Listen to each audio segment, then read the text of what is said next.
और बड़ी खबर आपको बता दें, बड़ोदरा में नाबालिग से गैंगरेप की घटना सामने आई थी, जिसको लेकर अब बड़ी खबर सामने आ रही है। बड़ोदरा गैंगरेप में हर्ष संघवी ने बड़ा बयान दिया है। सूरत के नवरात्र पांडाल में हर्ष संघवी ने एक सौगंध ली। गुजरात के गृह मंत्री ने आरोपियों को लेकर बड़ा ऐलान किया। कहा कि एक एक पुलिस जवान का खून उबल रहा है और जल्द से जल्द आरोपियों पर कार्रवाई की जाएगी। दरअसल सूरत में एक नवरात्र पांडाल में पहुंचे गुजरात के गृह मंत्री हर्ष संघवी बेहद भावुक नजर आए।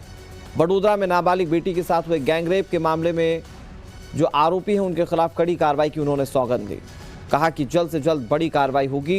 उन्होंने कहा कि हर पुलिसकर्मी का खून उबल रहा है। मारी एक गुजरातनी दीकरी जोड़े चाले जे प्रकारनी घटना बनी छे, मां अंबाना चरणों वंदन करीने, मां अंबाने प्रार्थना करीने एक ज मनोकामना मांगी छे कि मां अंबा आ गुजरातना एक एक पोलीस जवानोનું લોહી ઉકલી ગયું છે।